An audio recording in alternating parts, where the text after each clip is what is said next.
on his face. And Nicholas is a very good free throw shooter, and that ball didn't get to the rim. To the middle of the rim, anyway. And your options are limited. Right on the shoulder. Yeah.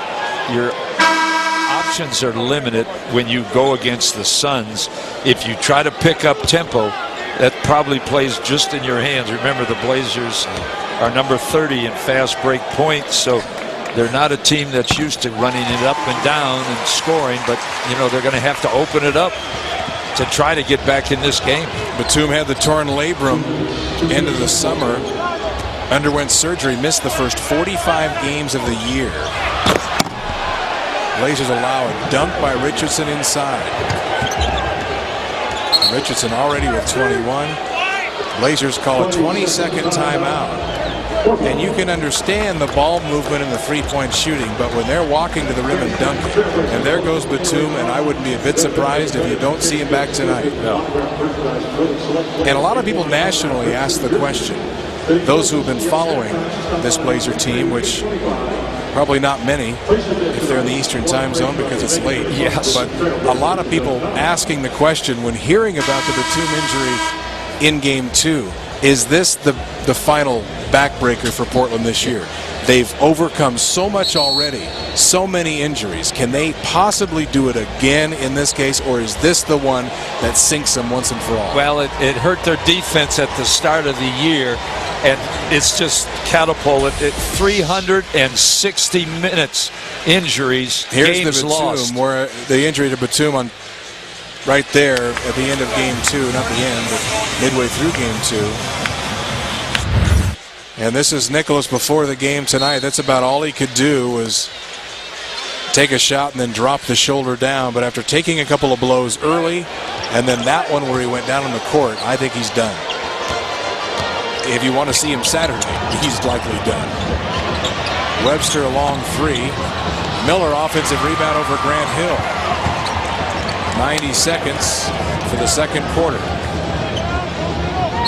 Foul on Jarron Collins. But we mentioned, you talked about the crowd. Last year's Game 1, when Portland had the home court advantage against Houston, was almost exactly like this. It was Yao Ming early and just took the crowd completely out of the game. They blew Portland out of that one. But the Blazers rallied to win Game 2 and make it a 6-game series. The cushion now is the fact that Portland won the home court advantage with their Game 1 win. You don't want to give games back. Clearly in a situation like this, where a win tonight by Phoenix and they reclaim home court advantage, but at least you've built in a little cushion for something like this. But after seeing a tail kicking in Game 2 and so far in Game 3, how much more can you give? Well, it's when you don't have your offensive weapons. Remember, Blazers are 35-14 when Roy and Miller are starting in the backcourt. You won't have that. They could lose a lot of players as long as Miller and Roy were playing together and playing the way they were mid-season. But there is no Roy. At least tonight there's no Roy. Well, and that will become the question, no doubt. Stoudemire, the shot clock buzzer, with 1 minute left in the half. A lot of the talk has been among Blazer fans, can they get Brandon Roy back? How is he? He got the stitches out after minor knee surgery, and Roy is working. But if you win this game, that probably isn't as much. Look at the save, and here comes Phoenix 2-on-1, although Webster getting back and breaks it up. But if you win Game 3, maybe you don't bring Roy, or at least hustle Roy back. But can we even think it's a possibility under the circumstances to see Roy on Saturday? Well, nothing's impossible, and he is working out, as he told the press last night. That we'll have to wait and see how it feels. But if you take this, I would think with this game the way it is, Game 4 would have to be the ultimate that you could bring him back, and maybe Game 5. Boy, but Jason Richardson, that's who checks Roy, and Roy has had tremendous success against Jason Richardson. Without any Roy here, Richardson's had a great series from outside, inside. And the way that Portland was able to work in Game 1 is Richardson spent so much effort on Andre Miller that it was difficult for Phoenix to get him involved offensively. Now that they've put Grant Hill on Andre Miller, and Portland has really no offense out of the 2-guard spot, Richardson can float and just concentrate on offense. Yeah, and he could the year round.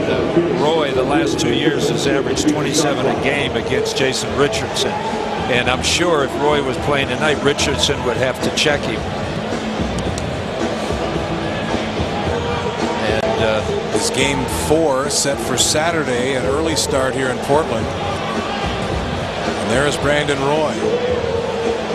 And obviously Brandon itching to get back. He's doing everything he can. But as he's made the comment, I'm pushing, but they have final say.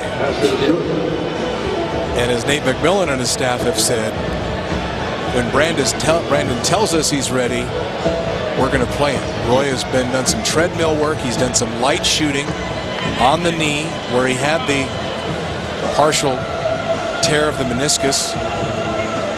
Had the procedure. They had to make 2 incisions instead of the usual 3. He got the stitches out today, but is already saying there is no swelling and there isn't much pain.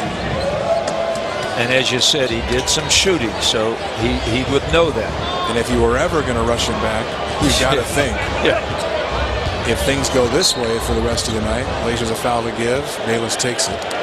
You would try and push it for a game 4, because if you wait past that, given how these games have gone, there may not be much to bring him back for. Well, mentally, it would be the answer, because this Blazer team definitely needs. Now, the foul to give is always a curious thing. We always mention it. Everybody does in the NBA. Portland a foul to give. So you take the foul. But the danger of taking it with 11 seconds left is this. Phoenix inbounds, you foul again, now you get free throws. Yeah, so you hand Phoenix 2 points. Yeah, and if Nash wants to beat, he knows the Blazers are going to have a foul to give, and he starts early, then you just play regular defense, because then you're going to get a shot with like 8 seconds if he's going to try to score. If he doesn't try to score, let the clock run down and foul him with 2-3 seconds.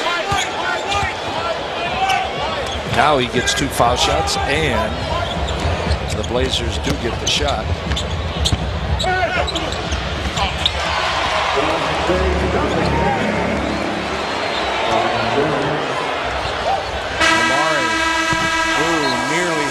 From half court, it wouldn't have surprised anyone had that gone down. As a complete disaster here in the first half of Game 3 in Portland.